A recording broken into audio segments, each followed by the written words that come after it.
Halo semuanya, perkenalkan nama aku Salsa Dewi Masita dengan NIM K76211006. Aku adalah mahasiswa Pendidikan Ekonomi 2021 dari kelas D, Universitas 11 Maret. Teman-teman tahu nggak sih kalau sebenarnya tuh ada dua metode pencatatan yang biasa digunakan dalam perusahaan dagang atau merchandise company. Nah, dua metode itu apa aja sih? Yang pertama ada metode fisik. Dan yang kedua, ada metode perpetual. Pada video ini, aku bakal bahas khusus tentang metode perpetual.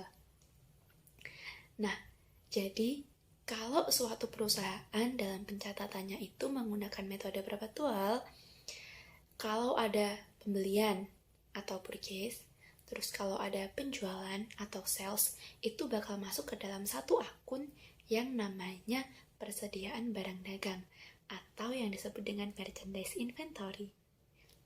Nah, dengan begitu, suatu perusahaan tuh bakal tahu persediaan barang dagang itu setiap waktu, nggak harus nunggu di akhir periode. Oke, teman-teman bisa lihat gambar di atas ya. Ini tuh ada perbedaan akun-akun yang ada antara metode fisik dan metode perpetual. Kalau di metode fisik, teman-teman bakal menjumpai akun purchase, purchase return, purchase discount, sama break in. Nah, tapi kalau di metode perpetual, teman-teman nggak bakal ketemu akun kayak gitu. Yang ada tuh akun merchandise inventory. Jadi akun-akun ini, kalau di metode perpetual tuh berubah jadi ini, merchandise inventory. Jadi misal nih, kalau ada purchase, kejadian purchase, itu kita di sini nyatetnya itu merchandise inventory di debit. Kalau ada kejadian purchase return, jadi kita nyatetnya merchandise inventory di kredit. Nah, mungkin masih bingung ya? Kita bakal lihat contohnya berikut. Nah, di sini ya teman-teman, di atas ini udah ada invoice ya. Bisa teman-teman perhatikan dulu bukti transaksi di atas. Nah, kalau udah kita masuk aja langsung ke ilustrasi yang pertama. Di sini kita diminta buat jurnal ketika Sauk Stereo melakukan purchase dari PW. Nah, jurnalnya gimana? Jurnalnya itu, kan kalau purchase di perpetual nggak ada. Kita pakai merchandise inventory. Jadi jurnalnya merchandise inventory sebesar 3.800 di debit dan account payable di kredit sebesar 3.800. Terus selanjutnya ada yang namanya freight cost. Nah, di sini ada dua. Yang pertama ada FOB shipping point dan yang kedua ada FOB destination point. Kalau shipping point itu yang bayar biaya kirimnya itu adalah buyer. Di sini bayarnya Sauk Stereo. Tapi kalau FOB destination point itu yang bayar tuh si seller. Sellernya PW. Nah, jurnalnya gimana? Kalau yang pertama ini itu yang bayar Sauk Stereo ya teman-teman, sebesar 150 ya. Jadi jurnalnya itu merchandise inventory sebesar 150 di debit, terus di kreditnya ada cash sebesar 150. Nah, kalau PW Audio yang bayar biaya angkutnya, jurnalnya freight out atau delivery expense di debit sebesar 150 dan di kreditnya itu ada cash sebesar 150. Nah, terus selanjutnya ini ada retur. Misal kalau barangnya nggak sesuai atau terjadi kerusakan, nah ini si buyer bisa minta retur atau return ya.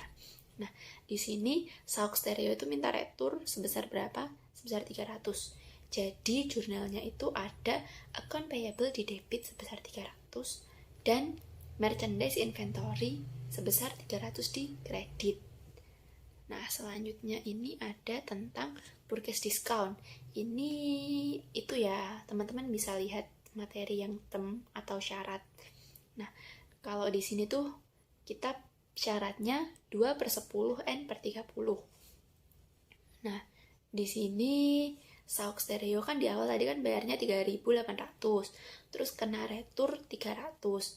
Nah, tapi akhirnya pada hari terakhir diskon, si Sauk Stereo itu bisa melunasi ya. Jadi kena potongan sebesar 2%. Jurnalnya gimana?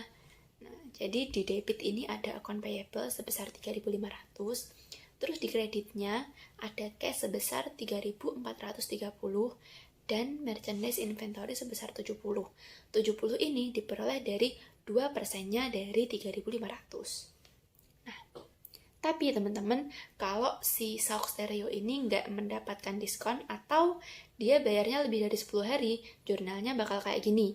Cuma account payable di debit sebesar 3.500 dan cash di kredit sebesar 3.500. Selanjutnya, teman-teman bisa lihat lagi gambar di atas. Nah, di sini ada yang metode fisik, ada yang metode perpetual. Nah, di sini kok sama ya akunnya? Di sini ada sales, di sini juga. Terus di sini ada sales return, di sini juga. Terus ada sales discount, di sini juga. Terus bedanya di mana? Nah, jadi teman-teman, kalau pada metode perpetual, ini kejadian ini tuh ya, kejadian ini bakal ada 2 jurnal.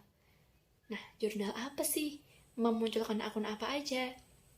Nah, jadi kalau di metode perpetual itu bakal muncul akun lagi yang namanya merchandise inventory, persediaan barang dagang, dan cost of goods sold atau harga pokok penjualan. Nah, gimana sih pencatatannya? Masih bingung? Tentu saja, kita lihat contoh berikut ini. Oke, ini di atas udah ada lagi ya invoice-nya teman-teman. Bisa diperhatikan dulu. Nah, kalau kali ini kita memosisikan diri sebagai seller. Sellernya berarti PW Audio Supply. Nah, langsung aja jurnalnya ini kayak yang aku bilang tadi ada 2 ya teman-teman. Jadi muncul akun baru yaitu cost of goods sold atau harga pokok penjualan dan merchandise inventory atau persediaan barang dagang. Nah, yang di atas ini selling price itu sama kayak yang di metode fisik. Nah, kalau yang bawah ini yang kedua, ini yang jadi pembeda antara metode fisik sama metode perpetual. Nah, kalau yang di bagian cost ini bakal diketahui di soalnya ya teman-teman. Langsung aja kita lihat contoh kasusnya. Nah, kayak yang tadi ya. Jadi penjualannya itu sebesar berapa? 3.800. Cuma kita jadi PW Audio ya. Jadi PW Audio ini melakukan penjualan atau sales sebesar 3.800. Pencatatannya gimana? Nah, jadi ada yang pertama, jurnalnya ada account receivable di debit sebesar 3.800 dan di kreditnya ada sales sebesar 3.800. Nah, di sini juga diketahui kalau cost-nya itu sebesar 2.400. Jadi, jurnalnya cost of goods sold sebesar 2.400 di debit dan di kreditnya ada merchandise inventory sebesar 2.400. Nah, kasus yang selanjutnya ini tadi ada return atau return ya. Nah, di sini PW melakukan sales return atau retur penjualan. Nah, sebesar 300. Terus cost-nya ini 140. Jurnalnya gimana? Jadi jurnalnya ini ada sales return and allowance di debit sebesar 300 dan account receivable di kredit sebesar 300. Terus yang kedua ada merchandise inventory sebesar 140 dan itu di debit ya. Di kreditnya itu ada cost of goods sold sebesar 140.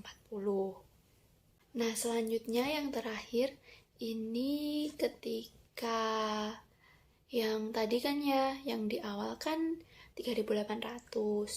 Terus kena retur 300 kan dikurangi kan.